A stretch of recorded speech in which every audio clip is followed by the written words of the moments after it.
Araw-araw na pagbasa ng Biblia, araw 167. Lumang Tipan, 1 Kings 1, 1 Kings 2 is the 1-12. Matandang-matanda na si Haring David. Binalutan nila siya ng mga damit, pero hindi siya naiinitan. Kaya sinabi sa kanya ng kanyang mga lingkod, hayaan mo kaming maghanap ng dalagang birhen para sa aming hari.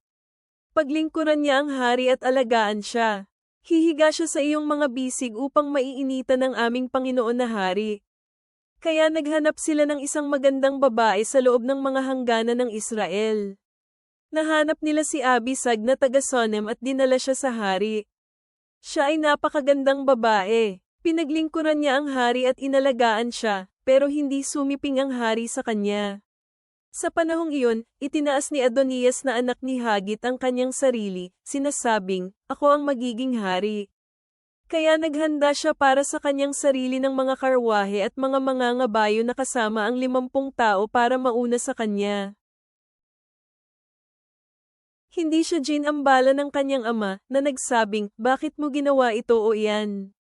Si Adonias ay isa ring napakakisig na lalaki, sumunod na ipinanganak kay Absalom. Kinausap niya sila Job na anak ni Zeruias at si Abiathar na pari.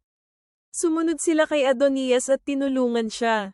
Ngunit sila Sadak na pari, Banayas na anak ni Joiada, Nathan na propeta, Semei, Ray, at ang mga magigiting na mga taong sumusunod kay David ay hindi sumunod kay Adonias.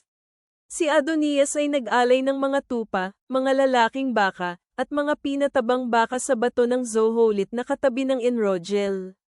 Inanyayahan niya ang lahat ng kanyang kapatid na lalaki, mga anak na lalaki ng hari, at lahat ng kalalakihan sa Juda na mga lingkod ng hari. Ngunit hindi niya inanyayahan sila Nathan na propeta, Banayas, ang mga magigiting na lalaki, o ang kanyang kapatid na si Solomon. Pagkatapos, kinausap ni Nathan si Bathsheba na ina ni Solomon, sinasabing, hindi mo ba narinig na si Adonias na anak ni Hagit ay naging hari, at hindi ito alam ni David na ating Panginoon? Kaya ngayon, payuhan kita, para maligtas mo ang sarili mong buhay at ang buhay ng iyong anak na si Solomon. Pumunta ka kay Haring David, sabihin mo sa kanya, aking Panginoong Hari, hindi ba't sumumpa ka sa iyong lingkod na iyong sinasabi, tiyak na si Solomon na iyong anak ang maghahari pagkatapos ko, at uupo siya sa aking trono? Kung ganon, bakit naghahari si Adonias? Habang kinakausap mo ang hari, papasok ako pagkatapos mo at patutuhanan ko ang iyong mga salita. Kaya pumunta si Bathsheba sa silid ng hari. Napakatanda na ng hari, at pinaglilingkuran siya ni Abisag na taga Sonem. Yumuko si Bathsheba at nagpatira pa sa harap ng hari.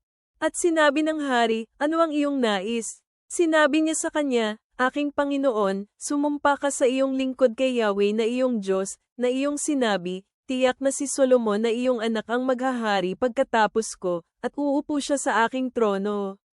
Ngayon, tingnan mo, si Adonias ang hari, at ikaw, aking Panginoong hari, ay hindi mo alam ito.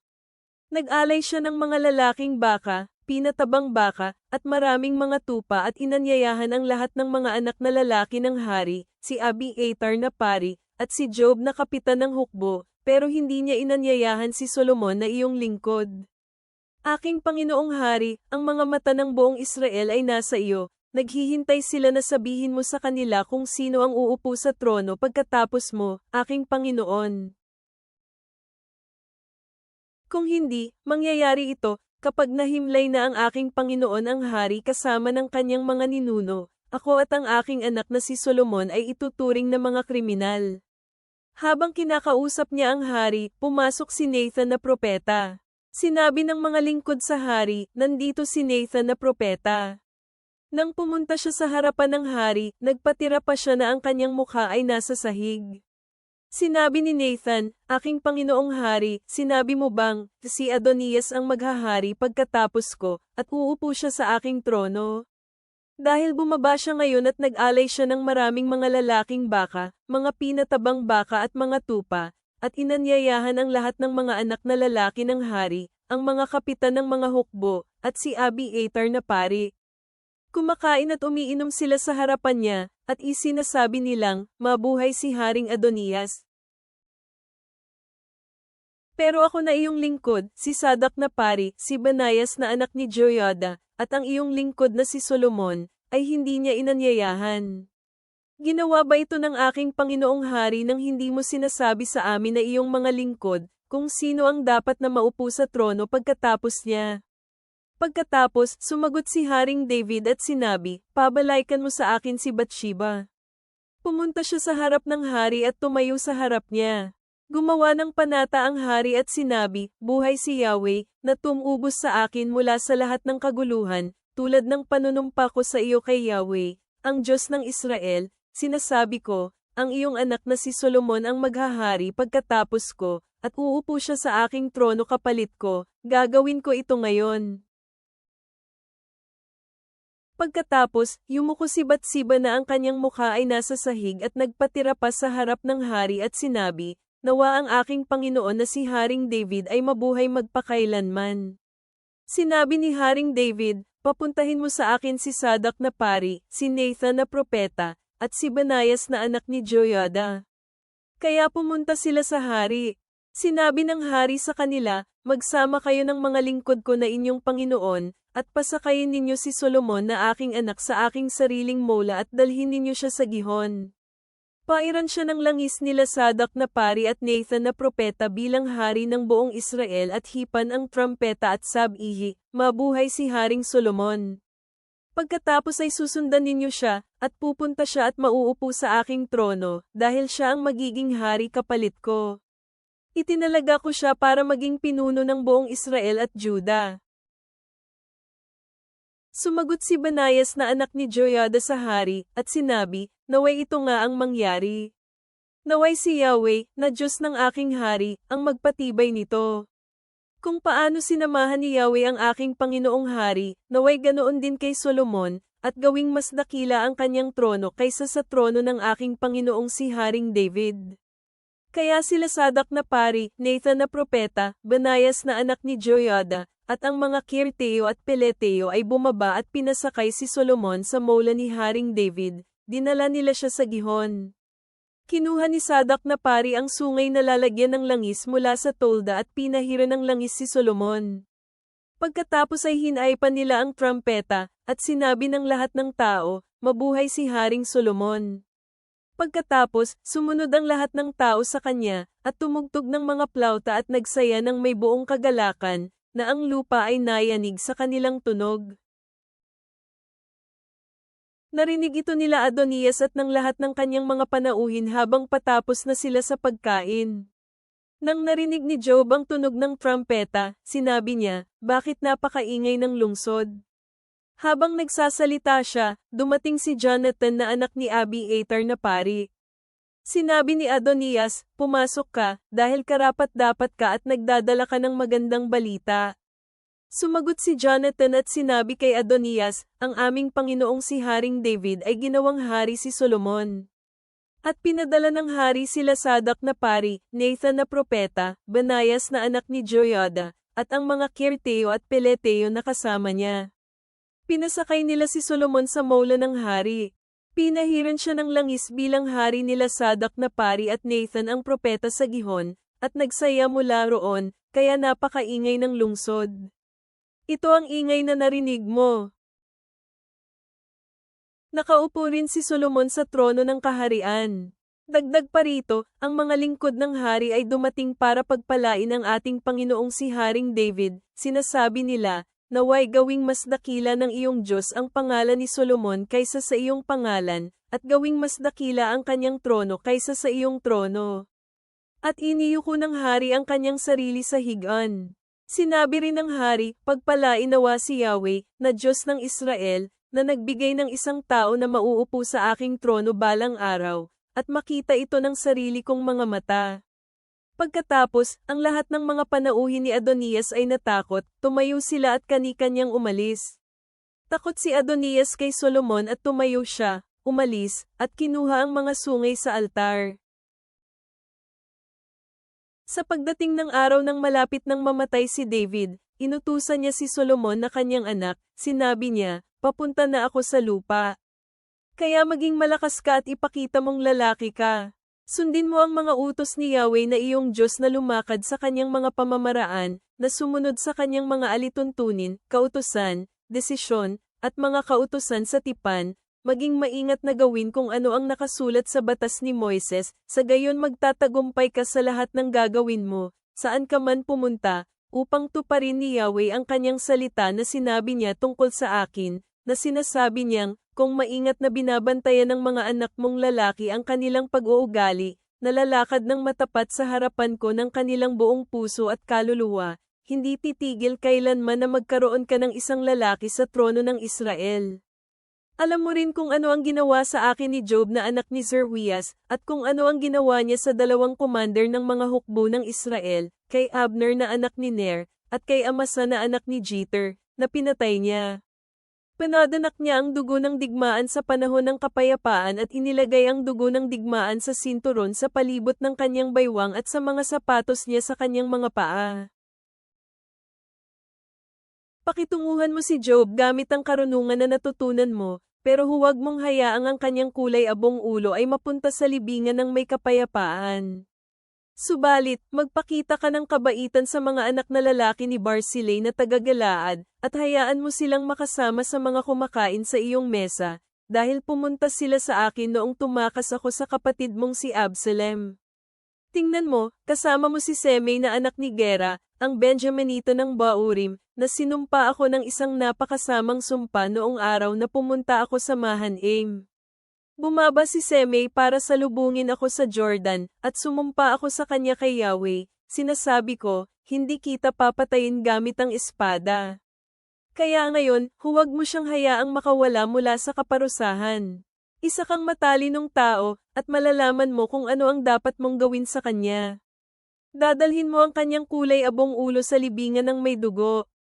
Pagkatapos, nahimlay na si David kasama ang kanyang mga ninuno at inilibing sa lungsod ni David.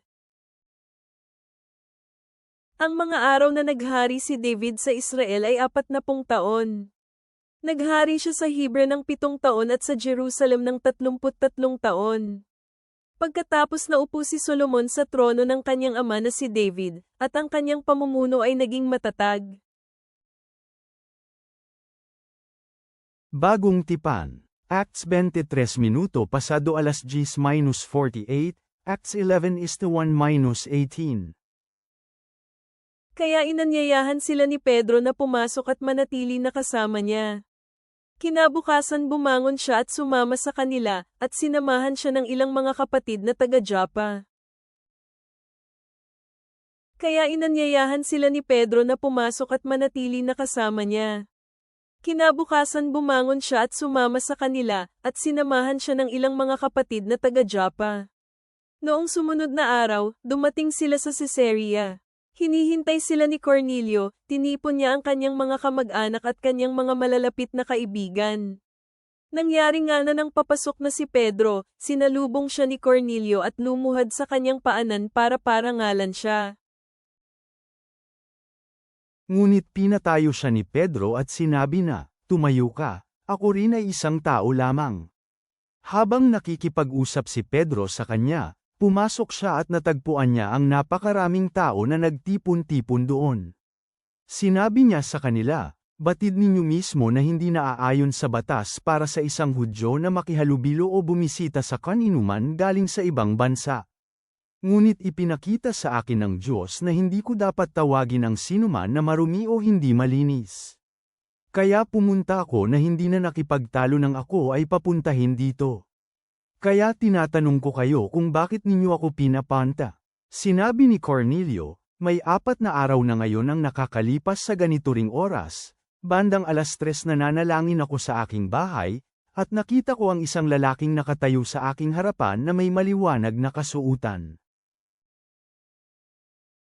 At sinabi niya, 'Cornelio, dininig ng Diyos ang iyong panalangin at ang ibinibigay mo sa mga mahihirap ay nagpaalala sa Diyos tungkol sa iyo. Kaya magpadala ka ng tao sa Joppa, at ipatawag ang taong nagngangalang Simon, na tinatawag ding Pedro. Nakikitira siya sa bahay ng isang taong mambibilad ng balat ng hayop na nangangalang Simon, sa tabing dagat. Pagdating niya, kakausapin ka niya, kaya agad kitang ipinatawag, mabuti at dumating ka. At ngayon nandito kaming lahat sa harapan ng Diyos upang makinig sa lahat ng mga itinuro sa iyo ng Diyos na sasabihin mo.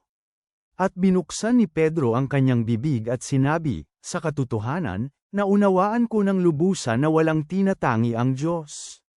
Sa halip, sa bawat bansa ang sinumang sumasamba at gumagawa ng mga matuwid na gawain ay katanggap-tanggap sa Kanya. Alam ninyo ang mensahe na ipinadala niya sa mga taga-Israel, nang ipahayag niya ang magandang balita tungkol sa kapayapaan sa pamamagitan ni Jesu Kristo, na Panginoon ng lahat. Alam ninyo mismo ang mga kaganapan na nangyari, na naganap sa buong Judea, na nagsimula sa Galilea, pagkatapos ng pagbautismo na ipinahayag ni Juan, ang mga kaganapan na ukol kay Jesus ng Nazare, kung paano siya pinespos ng Diyos ng banal na espiritu at ng kapangyarihan. Naglibot siya na gumagawa ng kabutihan at nagpapagaling ng mga pinahihirapan ng dyablo, sapagkat kasama niya ang Diyos. Saksi kami sa lahat ng bagay na kanyang ginawa sa bansa ng mga Hudyo at sa Jerusalem, itong si Jesus na kanilang pinatay, na binitay sa isang kahoy. Itong taong ito ay muling binuhay ng Diyos sa ikatlong araw at ibinigay siya upang makilala. Hindi sa lahat ng mga tao, kundi sa mga saksi na noon pa man ay pinili na ng Diyos kami mismo, na kumain at uminom kasama niya pagkatapos niyang muling mabuhay mula sa mga patay. Inutusan niya kami upang mang-aral sa mga tao at magpatutuo na siya ang pinili ng Diyos na maging hukom ng mga buhay at mga patay. Ito ay para sa Kanya kaya nagpapatutuo ang mga propeta, upang ang lahat ng sumasampalataya sa Kanya ay makatanggap ng kapatawaran ng mga kasalanan sa pamamagitan ng Kanyang pangalan. Habang sinasabi pa lamang ni Pedro ang mga bagay na ito, ang banal na espiritu ay bumaba sa lahat ng mga nakikinig sa kanyang mensahe. Ang mga taong napabilang sa mga mananampalatayang tuli, lahat ng mga sumama kay Pedro, ay namangha, dahil ang kaloob ng banal na espiritu ay naibuhos din sa mga Gentile.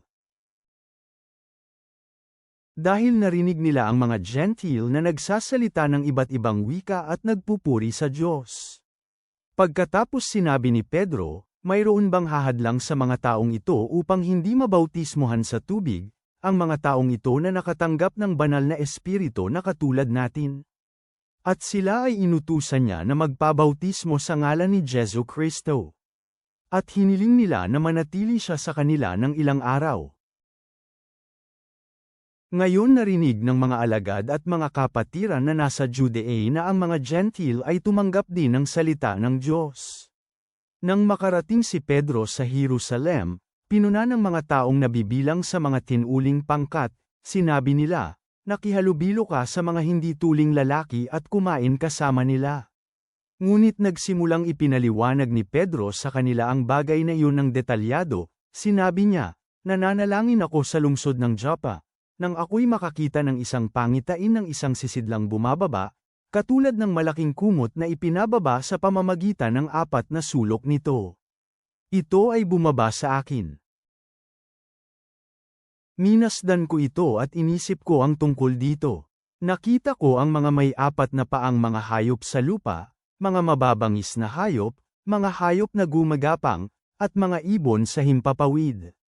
Pagkatapos narinig ko ang tinig na nagsabi sa akin, bumangon ka, Pedro, kumatay at kumain. Sinabi ko, hindi maaari, Panginoon, sapagkat kailanman walang hindi banal o hindi malinis na pumasok sa aking bibig. Ngunit ang tinig ay sumagot muli mula sa langit, ang ipinahayag ng Diyos na malinis, huwag mong ituring na hindi malinis. Nangyari ito ng 3 beses, at pagkatapos noon ang lahat ay naibalik muli sa langit. At narito, agad na may 3 lalaki na nakatayo sa harap ng bahay kung saan kami naroon, sila ay ipinadala sa akin mula sa Caesarea. Iniutos ng Espiritu sa akin na sumama sa kanila, at dapat hindi ako tatangi sa kanila. Itong 6 na mga kapatid ay sumama sa akin, at pumasok kami sa bahay ng lalaki. Sinabi niya sa amin kung paano niya nakita ang anghel na nakatayo sa kanyang bahay at nagsasabing, Magpadala ka ng mga lalaki sa Joppa at sunduin si Simon na ang isa pang pangalan ay Pedro. Siya ay magsasalita sa iyo ng isang mensahe na sa pamamagitan nito maliligtas ka, ikaw at lahat ng iyong sambahayan. Nang magsimula akong magsalita sa kanila, dumating ang banal na espiritu sa kanila, gayang nangyari sa atin noong una. Naalala ko ang mga salita ng Panginoon, kung paano niya sinabing, tunay nga na nagbautismo si Juan ng tubig, ngunit kayo ay babautismohan sa banal na espiritu. At kung ibinigay ng Diyos sa kanila ang parehong kaloob na gaya ng ibinigay niya sa atin nang sumampalataya tayo sa Panginoong Jesu Kristo, sino ba ako upang salungatin ang Diyos? Nang marinig nila ang mga bagay na ito, wala silang naisagot sa Kanya, ngunit nagpuri sila sa Diyos at sinabing, kung ganoon ibinigay din ng Diyos sa mga Gentil ang pagsisisi sa buhay. Mga awit, Psalm 74 is the 10-17. Ama naming nasa langit, habang kami ay nagmumuni-muni sa pagkakasunod-sunod ng mga hari sa Israel, naaalala namin ang iyong makapangyarihang kamay na gumagabay sa aming buhay. Kung paanong iyong pinili si David at ginabayan si Pedro upang yakapin ang lahat ng tao sa mga gawa, naway makilala rin namin ang lawak ng iyong pag-ibig at biyaya sa aming mga pakikisalamuha. Tulungan mo kaming manatiling matatag sa pananampalataya sa gitna ng mga pagsubok, habang kami ay nakakahanap ng aliw sa mga pangako ng iyong walang hanggang presensya.